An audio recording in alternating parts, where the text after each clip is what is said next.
I am always curious as how people remind themselves to do things. What do you do? I actually put a whole lot of things at my front door, and so I actually have to step over the thing, and it reminds me, Morgan, take this to Mass or take this to the office or something. Some people tie a piece of string. People do all sorts of things to remind themselves. Sometimes when I'm talking to someone and I remember, oh yes, I must ask them, I'll cross my fingers and put it in my pocket. That way it reminds me to ask them the question. What I love about today's first reading, the book of Genesis and Noah, is God says, I put my bow in the sky. Do you know why God puts the bow in the sky? Not to remind us of the covenant, but it says, I put my bow in the sky to remind me, God, of the covenant I have made. Now, someone asked me after Mass at Mudgery this morning, they said, does God forget things? And I said, oh, I hope so. But I don't know. We don't understand. In fact, the whole of this Noah story is a curious story.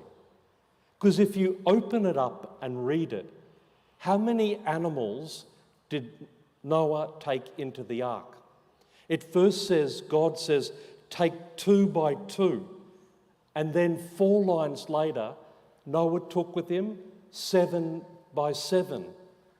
So did he take 2 by 2 or 7 by 7? I have no idea. But there's a whole lot of animals went into this ark. And then it rained for 40 days.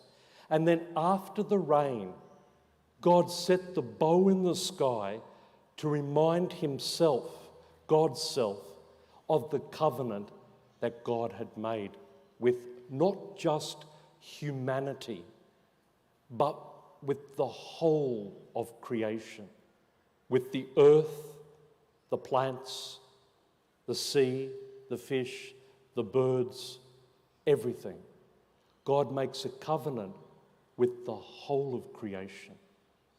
Now, what's curious about this is that every ancient people have a story of the flood. If you go to, say, Mesopotamia around this time, 1800, there's a great epic Gilgamesh poem that talks of a guy called Gilgamesh who creates an ark and puts in animals. It rains for 7 days. He goes to the underworld and collects his lover back. It's an extraordinary story. If you go to Ethiopia, they've got a story of the flood. If you go to Europe, the ancient people have. In Mexico, the Aztecs. In Latin America, it's extraordinary. The world experienced a flood, is what one could present from this.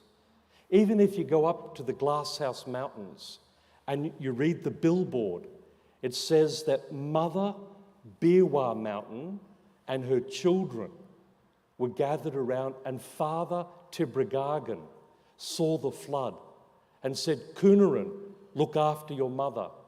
And the child mountain didn't. So he hit his child over the head.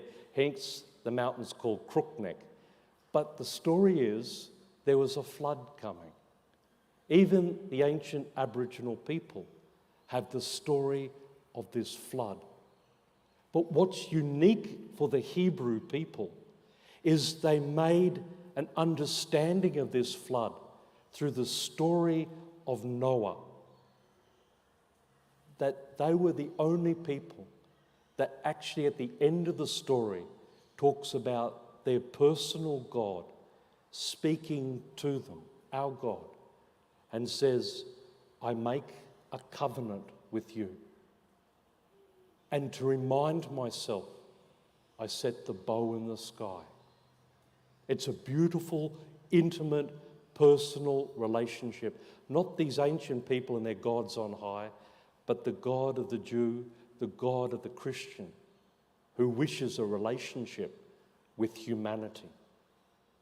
Then we go to the gospel. And the gospel has Jesus going out into the desert. And how many days was he in the desert? 40. How many days did it rain with Noah?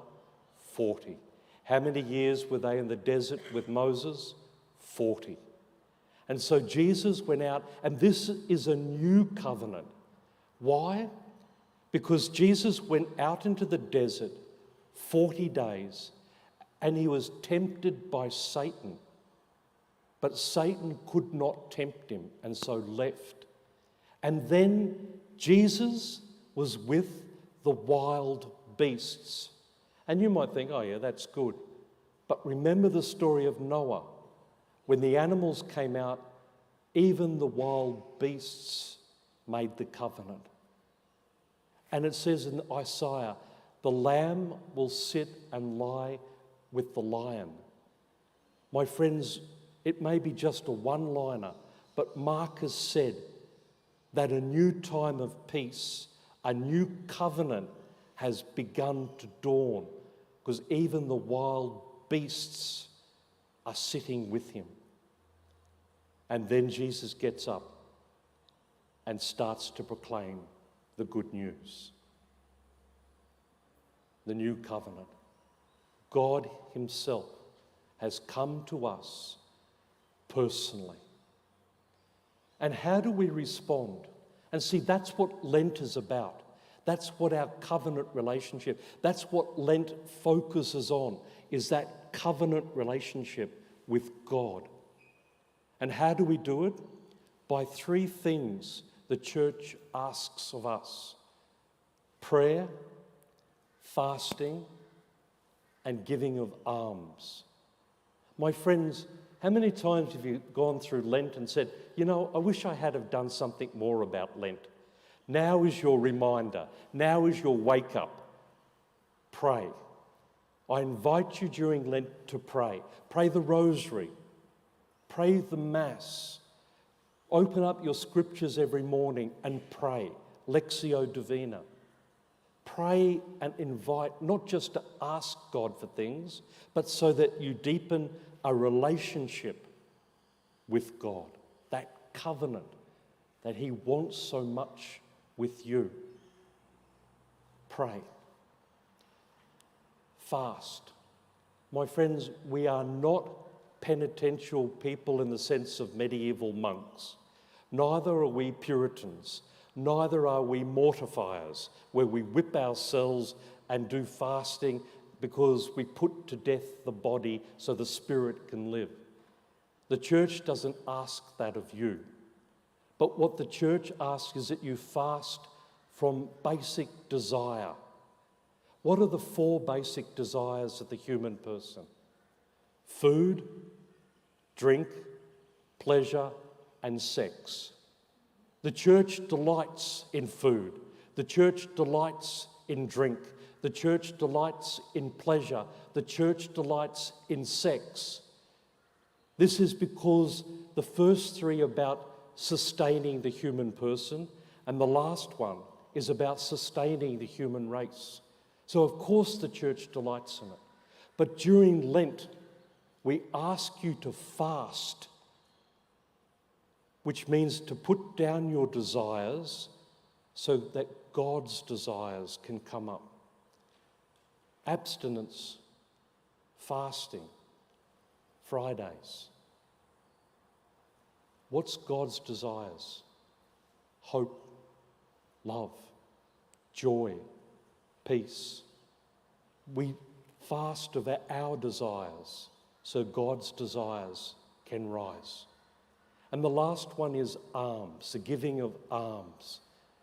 You know, my friends, sometimes I think people see the collection as Mass as something add-on. Like we do the liturgy of the Word, and then we had this thing called the collection, which seems to pause Mass, and then we had the liturgy of the Eucharist.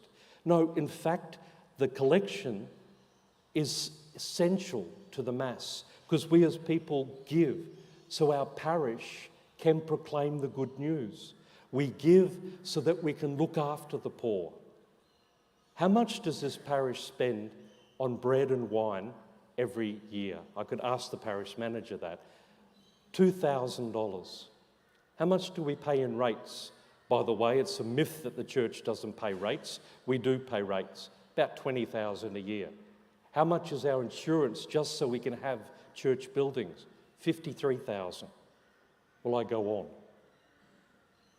But the church asks you more during Lent, to take a personal interest in giving alms. Maybe you have a Project Compassion box envelope that you might give up something pleasure, like a movie or alcohol, so that we can give that to the poor. Through prayer, through fasting, and through the giving of alms, we focus on the covenant that God has made with us.